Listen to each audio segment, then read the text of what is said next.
And if you don't like sales, let me ask this question. How many of you are in a relationship, married, dating, what have you? How do you think you got there?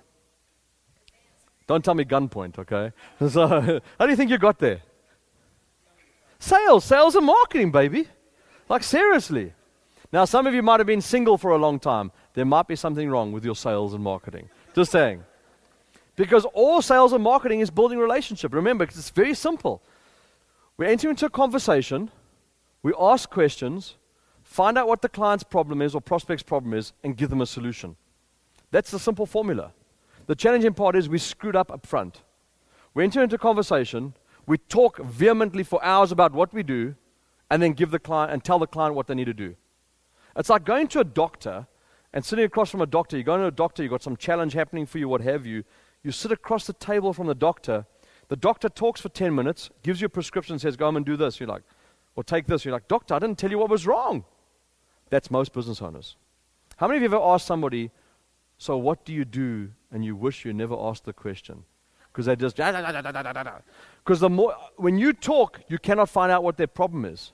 Remember, engage in a conversation, ask questions. Because when they're talking, they will tell you what their problems are. If you're busy talking, you'll never find out what your client's challenges are, and you can never give them a solution. The difference there is, one is, when you ask questions, you find out what their challenge is, you sell them on what you have, because you got the solution. When you engage in a conversation, talk the entire time, you then tell them what they need to do, and no one wants to be told what to do. The difference between the two, one is selling and the other one's telling. Selling is not a negative word. The way it becomes negative is when people tell you what to do. By show of hands, how many of you love to be told what to do? Didn't think there'd be any hands going up. Be careful in your business. That's what most people do in their businesses. They tell their customers what they need to do. Sell the client. The only way is engage in a conversation, ask questions, find out what their problem is, and recommend a solution. And if it's not your solution, maybe somebody else you can refer to that has the solution for them. Remember, referrals are really good to have as well. You can refer people out to other people. Get them a solution, because they'll always remember the person that gave them the solution. Really, really important. Okay. So branding versus marketing. There are two types of buyers. There are pain avoiders and pleasure seekers. Now, some people say, I want to have the positive side of pain avoiders. 95% of people buy to avoid a pain or to eliminate a pain from their life. 95% of people buy to eliminate a pain. About 5% of people ever buy for a pleasure. I'm going to talk a little bit about this as we keep on going through. Okay. So determine your audience. Step number 5, vital step number 5. Determine your audience. How many of you have these kind of clients? Let me first go through and I'll ask you to raise your hands. Client that buys from you frequently, that you make a ton of profit on, that you love to deal with, never complains about price, and sincerely appreciates value. How many have those kind of clients? How many of you have those kind of clients, by show of hands? Wow. If you have a clients like that, doesn't matter if it's only one client, two clients, or a whole bunch of clients, I want you to write down their names or their company name right now. I'll tell you why in a moment. So first of all, write down their name or the name of the business. And then what I want you to think about is, how do I profile and find more of those clients? How many of you agree if all your clients in your database fitted that profile, you'd have a way more successful business? Everyone with me on that? Way more successful business. The challenging part is, how many of you have clients right now that you wish you could fire? We all have them in some way or form, especially early on in our business. We take on clients that we should never take on. I want clients that fit that category. The number one thing is, the reason why I say profile them, and this is one of the very simple statements, birds of a feather flock together. So when you profile the clients you have that are super successful or that buy from you a lot, that you love to deal with and what have you, they will hang out with similar kind of people. So figure out where they hang out. What associations do they belong to? What organizations do they belong to? What charity events do they do? And hang out where they hang out. That's how you get more of those people, avatar type of people, into your database. It fascinates me how many people hang out in completely the wrong places. when you have really, really good clients or businesses, and if it's a business, you'd find out what associations they belong to as well, or what organizations, or what have you. And even if it's an individual that's your avatar as a person, then figure out where they go on vacation, what do they do, all that kind of stuff. I can tell you, I know where a lot of our clients hang out. So I've profiled our avatar client. A lot of them, Canadians, go down to Mexico. They go to certain resorts, 4-star, 5-star resorts in Mexico. So guess where I go on vacation? 4 and 5-star resorts in Mexico, all inclusive, because most of them have kids. I have yet to pay for a single Mexican vacation. Why? I go down, we have cocktails around the pool, end up meeting a whole bunch of them. They come back, they become clients. The money I spend, the money I spend on vacation, I typically 5x to 10x that money. I've yet to pay for a vacation to Mexico. Why? Because I know where my clients hang out. Now, some of you might say, but isn't it a vacation? Surely you shouldn't be doing business on vacation. I'm a business owner. How many of you realize, or you might realize this yourself, that when you have a really great product or service, you know how much it can do for other people, how much it can serve them. It's good to talk about it. I don't go on vacation and never talk business. I don't know how you can do that. If you're a business owner that loves what you do, you talk about your stuff frequently. Everyone with me on that? So just think about it. When you go on vacation, think of where do your clients go on vacation? Maybe you could find more of them. It's really that simple. Where are your avatar clients hanging out? Okay. Final step number 4. Powerful headlines. Powerful headlines. So where headlines come in, when you read a newspaper, the headlines draw you in to read the articles. Everyone with me on that? And I'll be really facetious on this. They don't put logos above the articles. Okay? Because people love their logos so much. Well, you'll see headlines should be everywhere. On the front of your brochure, on the top of your website, even on your business card. There should be headlines everywhere. Because headlines engage people. If you want people to read your emails, you have to have exceptionally good subject lines, which is really a headline. Let's have a little bit of fun with this. How many of you love to read very detailed brochures from cover to cover? There'll be 1 or 2, which is cool. So then why, when we design brochures, do we spend so much time putting so much information into them? No one reads them. If you just saw the number of hands. I did an event yesterday. I got a bunch of events. I often ask that question. And 1 or 2 hands go up. Like 1% of people ever read a detailed brochure. But we spend hours and hours putting detailed brochures together for 1% of the population. Isn't it interesting? Brochures should have a headline and lead people into contacting you. Engage them to contact you. I'm going to show you a couple of examples of this in a moment. So powerful headlines. Headlines must be attention-grabbing. Extremely attention-grabbing. They must target the pain of the reader, viewer, or listener. The headline must scream, "This is for me," to the person reading it. So if you're sitting at your computer and you've got like really severe lower back pain and you're scrolling through Facebook and an ad comes up on Facebook, it says, "Eliminate extreme lower back pain now," there's a very high likelihood you'll click on that ad. Because it screams to you, "This is for me," to the person looking at that ad. Really important. And then, most importantly, don't make your logo your amigo. The front of your brochure, if I'm giving a brochure to Margaret, when I give that brochure to Margaret, I want to make sure when she leaves the room, that Michael, when he walks into the room and I'm not there, he'll pick that brochure up. Because it's got an engaging headline on the front of it, not a fancy logo. People put their logos everywhere. Back of business cards, big giant logos. Front of brochures, big giant logos. Put headlines that engage people to read the rest of the information. Really important. The best way to get people to read your emails, really, really good, engaging subject lines. Really good engaging subject lines. Okay. So this is a brochure, very simple brochure that came to my home or something like that, a trifold brochure. This is a typical design of a typical brochure. Where's the logo? Front and center on the cover. I would never design a brochure this way. This company is a design company. There's lots of information, very fine print, lots of information. The sad part is, this is a design company wanting you to engage their services. What's missing? There's no emotion in it. Well, there's emotion in it. Really lonely. No one around the table. A single chair. No people. There's no call to action. There's nothing. Nothing in this brochure. Nothing bad about the company. It's just a brochure that I picked up. The funny part is, like, the only thing around emotion is, everything's lonely. Nothing around the table. Single chair. Single glass of wine. Subconsciously, everything's about being single, being lonely. We'll design your home and make it really lonely for you.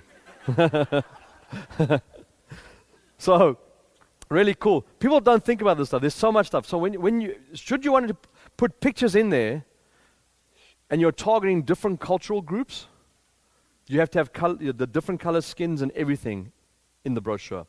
So this brochure, let's just say you're targeting Caucasian, East Indian, Asian, what have you, and you only put Caucasian people in that photograph, the East Indians and the Asians wouldn't look at the brochure. People need to see themselves. And if you have different age groups across the board, then you need to have different skin colors, different age groups across the board as well.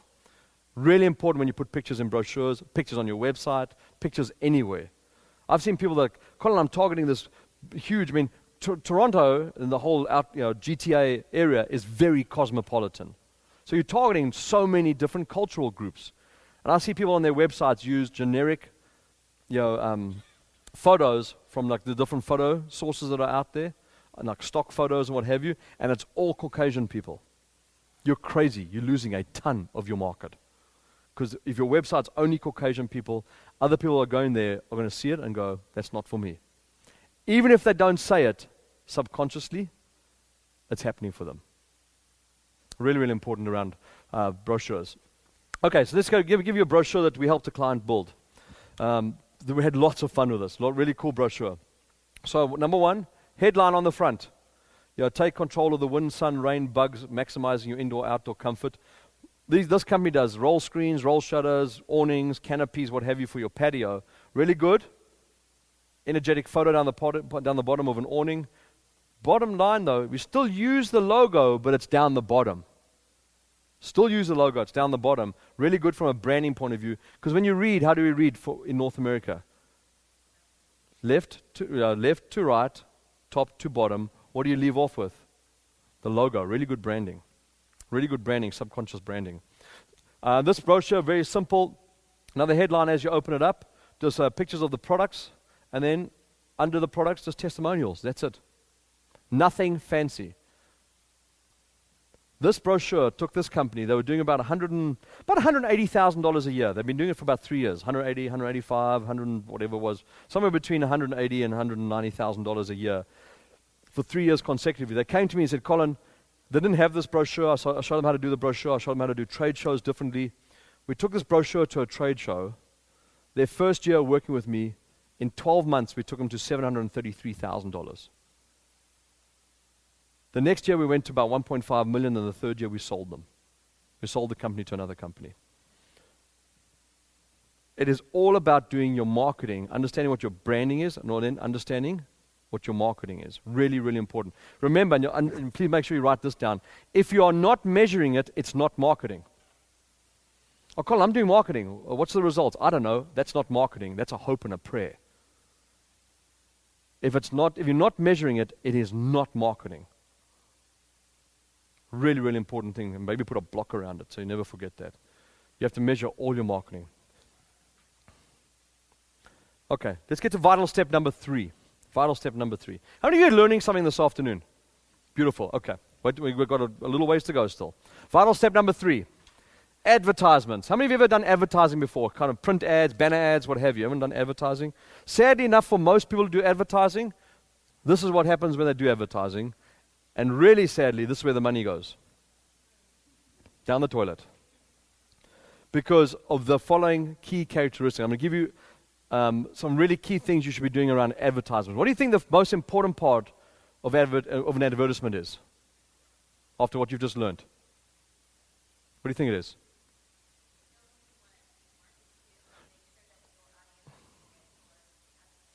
100%. That's number one. But the key thing of actually designing an ad, the first thing, the headline. Does it engage that market? So you're 100% correct. But does it engage that market? Does that headline scream to that market, this is for me? Powerful headlines. The second thing, urgency and scarcity.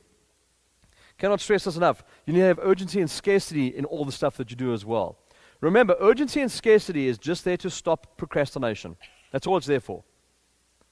If you don't create urgency for people, they will procrastinate and procrastinate and procrastinate. Let me ask this question. How many of you in the audience are control freaks? Love to control everything. Cool. At least you're honest. How many of you are procrastinators? How many of you are still thinking about it? Okay. So urgency is really important. Let me give you an example. So John, the guy that he's on the top of the banner here next to me, is in that business he ran with the awnings and roll screens, roll shutters, what have you. When John ran that awning business, the number one thing I said to him, John, you need to create urgency every time you see a customer. Because what he would do is go out, and just put this into your own perspective. He'd go out, fill out a quote, give it to the client, and leave. And ask the killer question before he leaves, are you ready to move ahead? Oh, no, I'm not. Okay. Here's the quote, and he leaves it with him. Fascinates me. Business owners, kids ask for things 14 times on average before they give up. The average business owner asks once and gives up and never goes back to see that client. Fascinates me. So I said to John, you need to create some urgency. The way you create urgency, you can write these down. I don't normally do it at this event, but I'm going to give it to you this afternoon. So write this down. So you either limit the price. So you to create urgency, you can limit the price. You can limit the offer. Limit the price, limit the offer, limit the packaging. Limit the date. Limit the quantity. Now some of you might say, I hate doing this kind of stuff. You have to get used to it as a business owner. When I took over John, I started working with John and helping him with his business, with the awning business, I said to him, give me all your proposals, and he gave me about 40 of them. I phoned all those clients, and they were recent proposals I'd done in the past 2 weeks, recent quotes, they hadn't closed yet. I said, give me those 40. So I gave me the 40. I phoned them and closed 36 out of 40 for him by putting in scarcity and urgency. Because what he would say to people is, you just walk away and allow them, do you want to move ahead? No, I need to speak to my spouse, I need to do this, need to do that, whatever it is. And he would just leave. Then he would say to them, the person, and then I introduce him to urgency.